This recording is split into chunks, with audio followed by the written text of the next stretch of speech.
ان کتابوں کے وجود سے انکار نہیں، وہ اللہ تعالیٰ کی نازل کردہ کتابیں تھیں، لیکن ان کی تعلیمات ایک خاص وقت کے لیے تھیں، لہٰذا ان کتابوں کے احکامات کو نئے سرے سے کسی قدر تجدید کے ساتھ قرآن حکیم میں صادر کر دیا گیا ہے، اور یہود و نصارہ اور تمام اہل کتاب کو جتا دیا گیا ہے کہ تم اس کتاب کو کیوں جھٹلاتے ہو، جبکہ اس کتاب قرآن مجید میں وہی سب کچھ ہے جو اس سے پہلے تمہاری کتابوں میں موجود تھا۔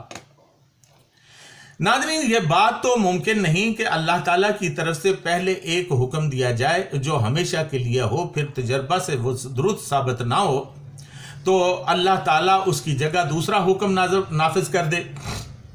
ایسا تو واقفیت میں نقص اور کمی کی وجہ سے ہوتا ہے۔ اللہ تعالیٰ کا علم ہر قسم کے نقص سے پاک ہے۔ حقیقت یہ ہے کہ نسخ بندہ کے علم کے اعتبار سے حکم میں تبدیلی ہے، اللہ تعالیٰ کے علم کے اعتبار سے کوئی تبدیلی نہیں ہے۔ اللہ تعالیٰ کا پہلا حکم ایک مخصوص مدت کے لیے تھا، نسخ کا حکم اس کی اطلاع ہے۔ اس لیے بعض علماء نے نسخ کی یہ تعریف کی ہے کہ یہ حکم شرعی کی انتہائی مدت کو بیان کرنے کا نام ہے۔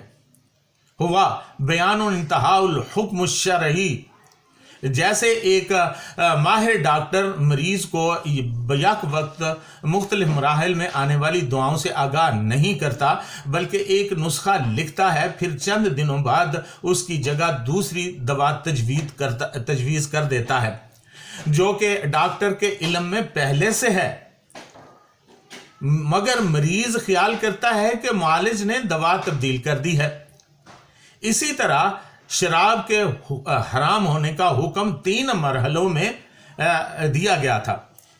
پہلے مرحلہ میں فرمایا گیا کہ اس کا نقصان اس کے نفع سے زیادہ ہے، جیسا کہ پارہ نمبر 2 سورہ البقرہ آیت نمبر 219 میں ارشاد باری تعالیٰ ہے، یسألونک عن الخمر والمیسر قل فیہما اسم کبیر ومنافع للناس واسمہما اکبر من نفعہما۔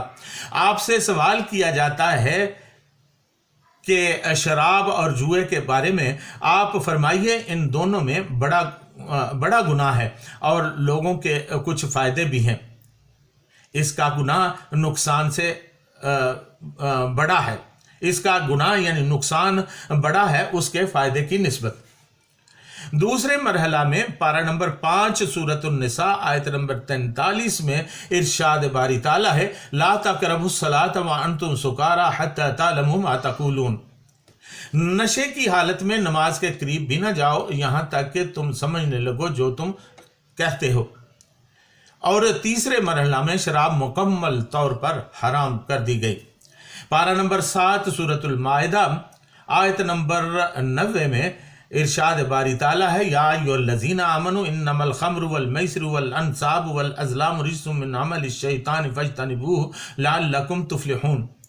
اے ایمان والو، بے شک شراب، جوا، بت اور جوئے کے تیر سب ناپاک ہیں، ان سے بچو تاکہ تم فلاح پاؤ۔ حضرت عائشہ صدیقہ رضی اللہ تعالیٰ عنہا فرماتی ہیں کہ اگر پہلے ہی مرحلہ میں شراب مکمل طور پر حرام کر دی جاتی تو شاید عربوں کے لیے اس سے بچنا دشوار ہو جاتا۔ ناظرین، منسوخ آیات کی تعداد علماء نے کچھ بتائی ہے۔ علامہ ابن عربی نے رحمۃ اللہ علیہ نے اسے 21 آیات کو منسوخ مانا ہے۔ علامہ جلال الدین سیوطی رحمۃ اللہ علیہ نے ان کا ذکر بڑی وضاحت سے کیا ہے۔ انشاءاللہ لذیذ وقت آنے پر ان کی تفصیلات میں آپ کی خدمت میں پیش کروں گا۔ آج کی نشست میں اس اختصار کی، چونکہ اختصار کا وقت ہے اس لیے میں مختصراً اس کے نسخ کے اصول یعنی اصول تفسیر کے مطابق نسخ کے اصطلاح آپ کی خدمت میں عرض کرتا ہوں۔ نسخ اصول تفسیر کی ایک خاص اصطلاح ہے جس کا معنی ہے بیان محض لا انتہا الحکم حکم الاول، یعنی اللہ تعالیٰ نے جو حکم پہلے نازل فرمایا تھا وہ ہمیشہ کے لیے نہیں تھا بلکہ ایک خاص وقت کے لیے تھا۔ جب اس کا وقت ختم ہو گیا تو دوسرا حکم نافذ کر کے پہلے حکم کی مقررہ میعاد کے حکم ختم ہونے کا اعلان کر دیا گیا۔